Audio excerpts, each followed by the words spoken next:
only I can get so hyped up about a headline in a sport that I'm very passionate about, only to be completely wiped away for a completely opposite headline for another sport I'm very passionate about. But let's start off with some good news for once. One of my biggest wishes for racing would be for Formula One to return to a fan favorite track, more specifically Sepang in Malaysia. Well, guess what? Thanks to the Iran war and the FIA scrambling still to try and host replacement dates, Formula One will finally be returning to Malaysia this year. Formula One and FIA can confirm that Malaysia will host the Formula One Gulf Air Bahrain Grand Prix at the Sepang International Circuit in between the Azerbaijan and Singapore Grand Prix. The event, which is subject to final agreements and official sign-off including the approval of the World Motorsport Council, will become the Formula One Gulf Air Bahrain Grand Prix in Malaysia. It is about damn time. For 9 years, Malaysia has had one of the best circuits in the world, and yet never get to host a Formula One race. And it is, of course, due to a combination of factors. This is, of course, pre-Drive to Survive, and not to mention Singapore, right next door, huge tourist hotspot within Asia. That, of course, drew a lot of the crowd away back when the sport was still very European-centric. But finally, with a combination of rising popularity across the world and, well, I don't know if this could exactly be 100% good, considering there's a frickin' war going on in the Middle East. But at least that way, we can finally get races, for once, out of crappy oil tracks and into an actual racetrack that's good for racing. Of course, though, they do have to do something dumb along with this, because I should have expected it. It's not going to be called the Malaysian Grand Prix. You can probably tell by what I already read. It's still called the Bahrain Grand Prix in Malaysia. Why would you come up with a name like that for this race? Like, we already had the San Marino Grand Prix back in the 90s and 2000s, which was held at Imola, but the track wasn't even located in San Marino. There was also that one time they hosted a Luxembourg Grand Prix at the Nürburgring in Germany. Then we had this one race in the 70s at Dijon-Prenois, a French circuit, but they claimed it to be the Swiss Grand Prix. So, again, why are we still having stupid naming conventions in 2026? At least the good thing with all of this schedule, at least for now, remains unchanged. We've had 2 Middle East races canceled. At least one now gets replaced. I still don't know what the fate of Qatar and Abu Dhabi races are going to be at the end of the season. Will there somehow be a miracle replacement then? Will Turkey get to host a race 1 year early? I don't know. But finally, one of our prayers have finally been answered by Formula One. But here's another one that's been in the works for a long time. For 2028, Indycar has finally revealed their new chassis. The IR18, which is almost a decade old now, will finally be replaced by the brand new IR28. One thing that was interesting to me when reading up on this was how they were talking about track records, because apparently they want to break the Indianapolis record set by Arie Luyendyk in 1996. The NTT IndyCar Series already is known as an intense ultra-competitive championship, and the new car is prepared to take that reputation to another level as it builds on raceability while enhancing speeds via additional power to advance the overall racing. The IR28 is equipped to exceed current lap times and capable of breaking track records, including at Indianapolis Motor Speedway, where the last track records, 1 lap and 4 lap qualification records, were broken in 1996 by 2-time Indianapolis 500 winner Arie Luyendyk. As part of the improved raceability, the IR28 will weigh approximately 100 pounds less than the current car. A more favorable power-to-weight ratio enhances raceability to allow drivers to push harder and deliver even more competitive racing wheel-to-wheel action. Some good I can take out of that. Making the car weigh less, it should be able to improve racing on road courses especially. The introduction of a hybrid has basically been messing up road course racing a little bit. Of course, the added weight of the hybrid system, it's going to make the car a bit harder to throw into turns, not be able to get into the slipstream of another car without worrying about dirty air, but at least the IR28, one of the goals in mind was to try and mitigate that. 100 pounds less should create some sort of benefit, and then track records. It looks like they're definitely trying to build one of the fastest cars on the planet if they want to break the record by Arie Luyendyk. But at the same time, one of the things I'm worried about is, of course, I'm going to bring up my favorite ovals again that I want IndyCar to go back to, of course, Texas, Michigan, blah, blah, blah. If we're really trying to increase the speed of the cars, even though that's been one of like the main like talking points when it comes to the safety of oval racing, whether it's Texas, Michigan, you name it, is increasing the speeds this much really what we want? Now, don't get me wrong, fast speeds are definitely awesome to look at. If we do want to bring back some fan favorites in the future, I don't even know if they're trying, to be honest. But if we want to bring those fan favorite tracks in the future while also doing some things to try and mitigate the raceability issues, whether it's the increased weight or dirty air effect, is more of this really what we want? Because now my concern is suddenly we're going to have bad fast cars that are suddenly considered too dangerous to go back to Texas and Michigan. Just look at what happened with Auto Club about a decade ago. Here's a speedway version of the car. I like how the aero screen, of course, it looked a bit weird just being plopped on the IR18 in 2020, but I gotta say, with how they actually kept the aero screen in mind for this car, it looks a lot more sleek. I really like it. LED screens are also apparently back right next to the gas intake. I've honestly never really understood why you need like LEDs on the car to tell position. Like, I guess for a casual viewer, maybe it'll be easier, but do we actually pay attention to those? Because on TV, you have a leaderboard. So I don't see why an LED would be needed. Will it actually be good in person to see? I don't know. As for the rest of the car, front wing definitely looks Formula 1-esque. But at the same time, with the DW12, some people kind of argued that that car did look a bit like late 2000s, early 2010s Formula 1-esque as well. I'm not going to try to like dog on IndyCar too much, trying to look like F1 for the cars. Just as long as he produce good racing, I'm okay. As for that rear wing, looking like a clothes hanger, apparently that was made for stability. I don't know how much better it's going to be when it's actually put to the test, but yeah, something about that rear wing, it looks real weird when I actually see it that way. And then for the engine, the plan is, it looks like down at the bottom, 2.4 liter twin turbocharged V6 internal combustion engines producing up to 760 horsepower. And now we look at the road course configuration again. Front wing looks Formula 1-esque, but as for a front wing, I don't have a problem with the front wing at all. It's the rear wing again, just looking very odd back there. It doesn't even look bad, it just looks so weird when you have that clothes hanger shape. And then as for the safety of the car, which we do talk about after this, from the aero screen to the roll hoop to side impact structures, the new car seamlessly integrates recent safety and design advancements into its core architecture.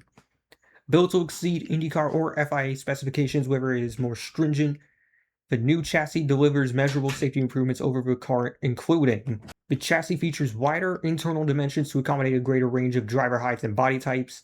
The IR28 also features enhanced internal airflow and drive-in cooling for improved comfort and performance.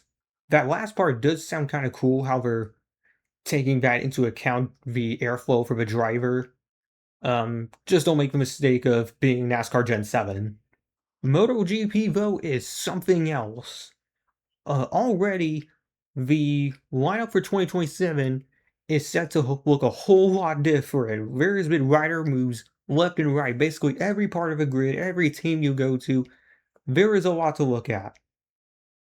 And let's start off with what I think would be most shocking. Jorge Martin, obviously leading the championship right now with Aprilia. Uh, Still shocked that Aprilia suddenly has been taken over this year as the new like Empire team, because it's not just Aprilia, it's their customer team, Trackhouse, that I've also been really impressed by. Their star rider though, Jorge Martin, will be leaving for Yamaha, and he's not the only one leaving Aprilia. Ayagura leaving Trackhouse to join Yamaha with Jorge Martin. Let me just say, when Jorge Martin left Pramac for Aprilia, I thought that was the most brain dead move I've ever seen. Because, of course, Pramac switching to Yamaha, that might have dodged a bullet there, because Yamaha have went from being world champions a few years ago with Fabio Quartararo to suddenly building nothing but mobility scooters for him. His shock move somehow paying off with Aprilia, now leading the championship, now suddenly on one of the best bikes again. But suddenly, you leave them for one of the worst bikes.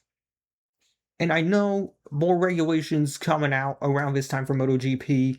Who knows what Yamaha has cooking in their garage, but two-star riders like Jorge and Ayagura have suddenly left some of the best teams for potentially one of the worst. And it's not the only shock move I've seen.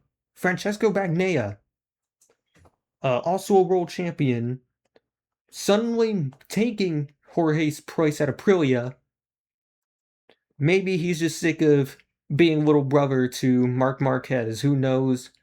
Maybe the switch will help out with him if Aprilia stays top dog in 2027.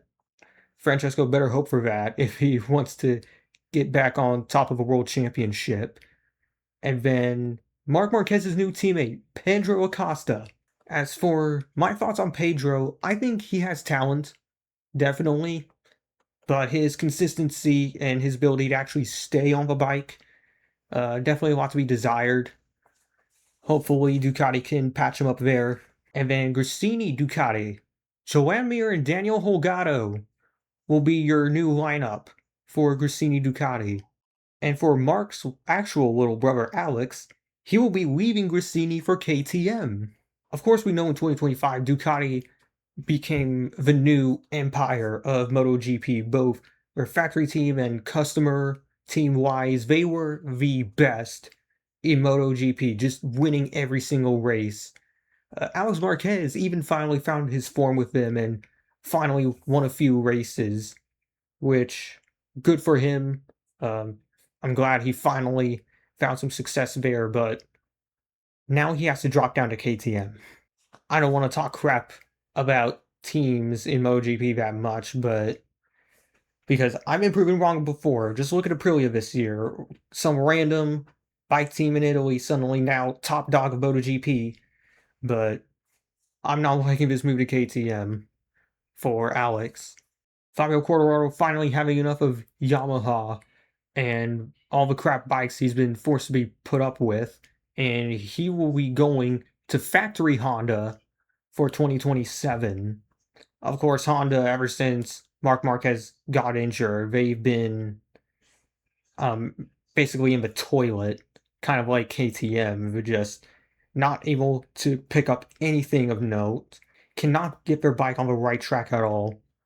But Fabio, former world champion again, he won the championship in 2021. Will that be the spark that gets Honda back going? I don't know.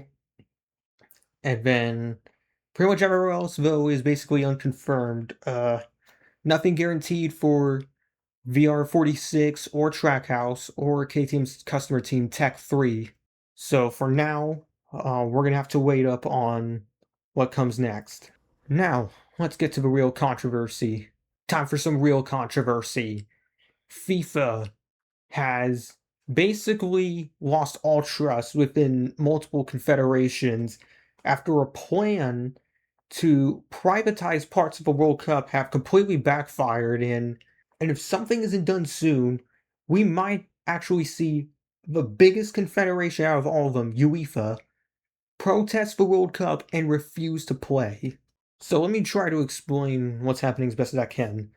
FIFA, of course, made up of over 200 nations, the global governing body of soccer.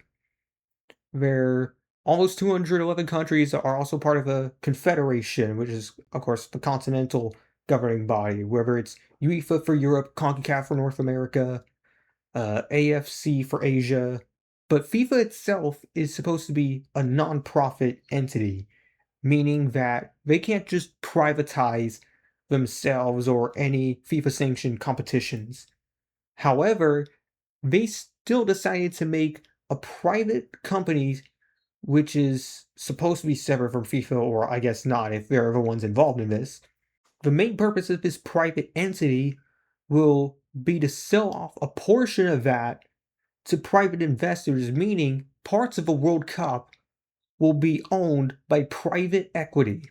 And of course, private equity has already been ruining basically everything in sports nowadays, whether it's streaming or the youth hockey rinks of the Northeast in Canada, or Fanatics not knowing how to make a freaking jersey. We can all agree that private equity has been horrible for sports. And yet FIFA still wanted to go in on this and try to privatize the World Cup, and it has gotten everyone within UEFA pissed. In fact, the backlash has gotten so bad that FIFA President Gianni Infantino and the rest of the board agreed to withdraw its plan to privatize the World Cup. But with the plan still trying to be put in motion, has basically lost all confidence in pretty much the majority of FIFA.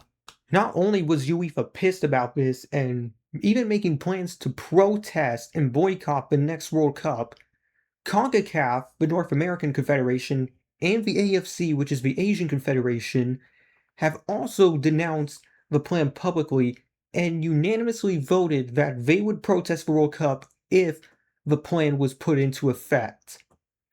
And even worse than all of that, FIFA actually tried to basically buy votes to put this plan in place to privatize the World Cup. The voting process, how they said it was going to work, was $40 billion to every nation that voted in agreement with the plan. Meanwhile, only $10 billion for those who voted against it. If that's not buying votes, I don't know what the hell is. So with the combination of UEFA, CONCACAF, and the AFC unanimously voting against the privatized World Cup plan, that is now a total of 143 nations voting against Infantino. And now the rumor mill is swirling again that there is now a plan being set up by certain FIFA nations that there's going to be a veto plan to try and oust Gianni Infantino, the FIFA president. And remember, the way voting within FIFA works is that you still need a certain amount of nations to trigger a vote of no confidence against the FIFA president. But as long as you have the necessary amount of nations, it's not really much to trigger a vote of no confidence. Hell, it's not even close to 50%. After that, you now need 50% of a vote at least to vote out the FIFA president. And guess what? There's only just over 200 FIFA members, and there's 143 of them standing against Gianni Infantino. Meaning that if they all stand united, we might actually see Gianni no longer be FIFA president. Year after year, just FIFA putting themselves through the mud, all for money. We've had the corruption scandal after the 2014 World Cup. We've had the Qatar World Cup bribery. And then we've had this just now. All I'm seeing when it comes to all these stories coming out of FIFA and how literal confederations are now having to stand against them, it just leads me to one thing. FIFA is no longer about soccer. Whether you call it football, soccer, it's no longer about that. It's now who can pay FIFA the most money to host a tournament. It's no longer about quality or rich history. It's now just about dollar signs for FIFA. And look no further than this year's World Cup. We've had the US red card situation after the Bosnia match. Of course, I didn't agree with the red card. I still don't agree with that red card. Like, I can honestly see why a lot of Americans don't take soccer seriously, because everyone is now flopping around when being touched by air. I think FIFA should be more worried about dealing with flopping of the sport and penalize those instead of all this. The fact that the president of the US, of course, I don't want to get politics involved in this, but the fact that President Trump might have actually played a role in getting that red card overturned, it creates a dangerous precedent, because you're telling me that politicians can now suddenly influence how decisions are made for FIFA and game time decisions? Like, I'm real worried about the president that actually takes hold with that. And the fact that they thought it was a good idea to expand the World Cup to 48 teams, even though we know more than half of them never had a chance of hell in winning the World Cup, all it did was create more games to be put on TV and more ticket sales. That's all it was to it. That's all they wanted, the money. The 2022 World Cup. I still hate talking about that World Cup, because the constant human rights abuses that have been going on in that country, all the bribery that has been proven to take place during the vote, and they still had the audacity to host a World Cup there.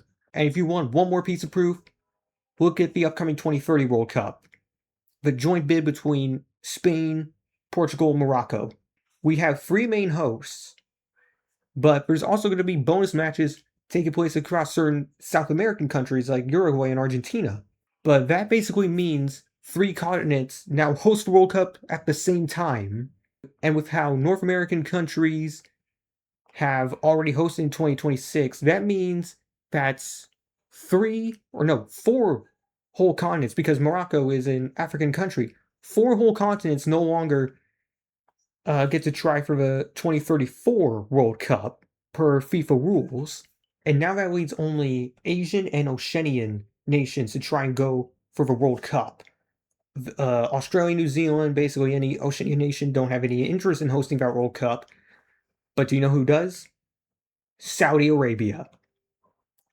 Saudi Arabia will be hosting the 2034 World Cup. And I wonder how much money that Saudi Arabia was putting up and how much money they still have influenced the decision to force all these countries to host the 2030 World Cup few matches, whether it's the South America or Morocco, just so they can try to play a forced hand that they have to pick Saudi Arabia for 2034.